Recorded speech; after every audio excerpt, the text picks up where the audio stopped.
Boy, this is, I'm approaching the halfway point. It makes me think of back in my Navy days when I was a pilot. We used to refer to what we called blue water operations. And blue water operations meant that there was no divert field off of the aircraft carrier. And that was quite an intimidating thought for us young pilots. And that you had to land back aboard because there was no place else to go. And that's a bit like what I'm doing now. This is blue water sailing, that's for sure. I'm hundreds of miles away from any coastline. And to go back, even if it is still slightly shorter to go back, that would be foolish because I'd have to head into this wind of 23, 25 knots. Whereas even though it's a longer, it would be better to continue going forward. So just like when I was a pilot and we were doing blue water operations, you take extra precautions. There's usually a airborne refueling tanker available. You don't send out the most junior rookie pilot on difficult missions. There's a number of precautions that you take when you're doing blue water operations. And the same thing on a sailboat.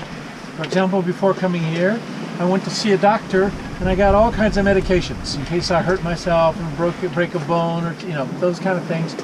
So I'm all set for that. The boat is loaded with spare parts.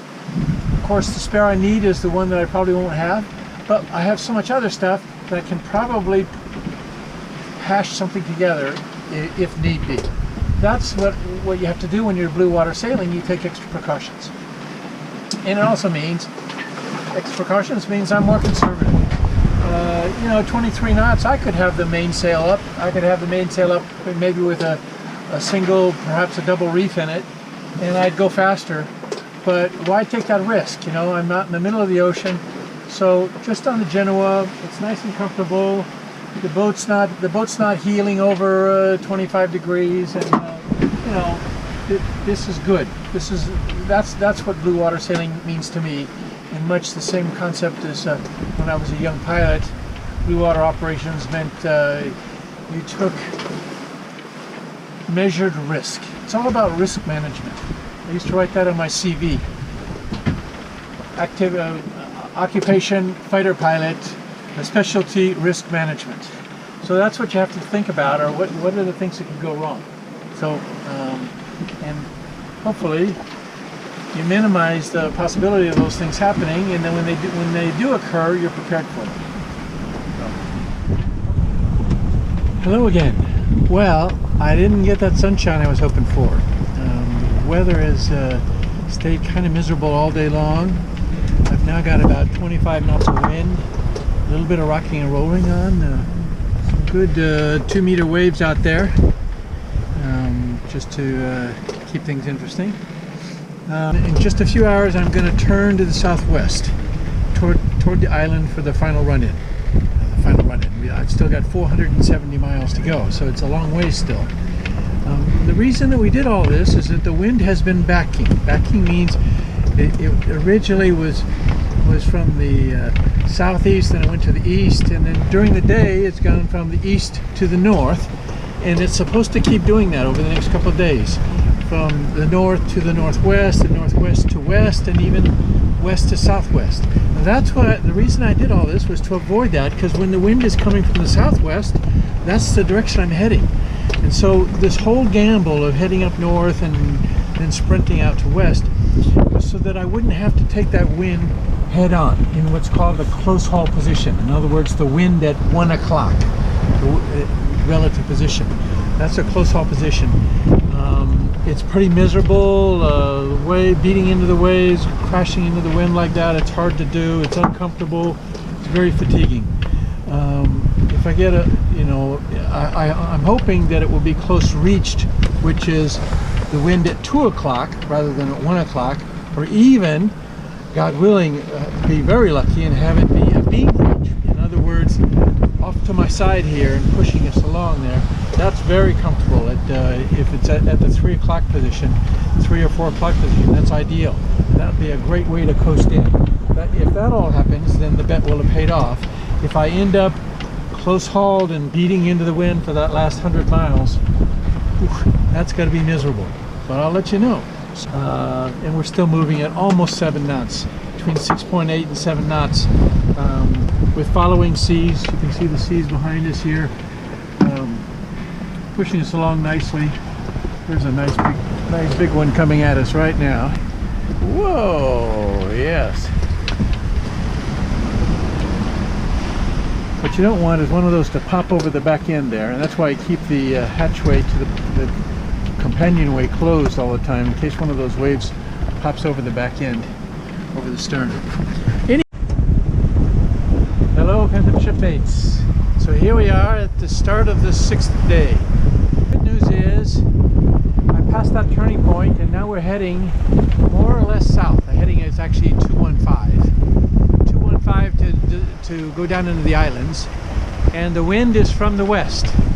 Now it's going to continue backing. That's what that forecast I had, that's now 5 days old, that it said that the wind would keep backing to the west and eventually end up on the nose, which I'm hoping that this long detour I've made to come this way will minimize that, but we'll see. That up. I came out at 4 o'clock in the morning, and the wind had calmed slightly. It was no longer blowing 23 knots. It was blowing more like 15. So I went ahead and hoisted the main, East AO, and I've still got a double reef in it. Let's see how that's doing right now. So I got a double reef in the main and the double reef in the general as well. Still a bit rocky and rolly here, so I gotta hold on when I walk around.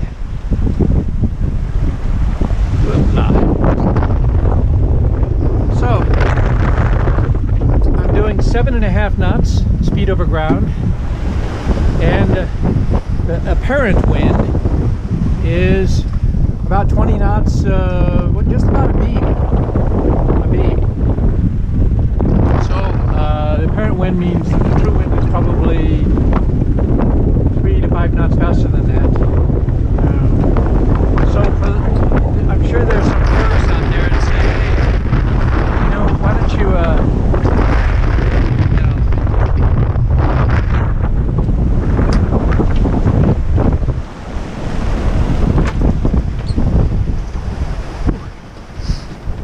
the purists are saying, why don't you shake out those reefs? You could get another knot, maybe even a knot and a half. And if I were out just for a day sail on a Saturday, I probably would. But as it is, the boat is only heeling with the wind about 10 degrees, which is very comfortable. You can walk around, you can cook, you can do things that, anything that you want at 10 degrees. That's not a big deal. And more importantly, in my mind, I'm not risking breaking any equipment. Lines aren't going to part and things aren't going to rip apart and all that. And there's always a chance of although I've had lots of drizzle, I haven't had any squalls in the last couple of days. There's always something that could come up. So to me, I still got we have 390 miles left to run. That's a good 3 days of sailing ahead of me, maybe 4 days ahead of me. So taking it nice and easy and relaxed, so you don't fatigue yourself and you don't get hurt and you don't break things, is important. So yes, I know I could go faster. 7 knots is plenty comfortable, and that's flying in this boat. That's flying, So although I'm sure I could squeak out 8 or 8.5 if I tweaked the sails and really heeled it over and did everything that you're supposed to do if I were in a regatta, for example. But that's not what I'm doing. So this is a marathon, not a sprint. So let's treat it that way. I just wish I could figure out these clouds, and I can't get it. In addition to that, it's cold. It's probably only about 7 degrees C out here. So, wow. I've looked at these clouds from both sides, up and down, and I just realized I don't know clouds at all. Maybe I should write a song about that. Okay, time for a big breakfast. I'll get back to you later today. I was stepping back into the cockpit. The cockpit is this area here, back in the back, the rear of it. And I found this screw laying on the deck. Something like that's always worrisome when you say, oh geez, what's going to give way up top?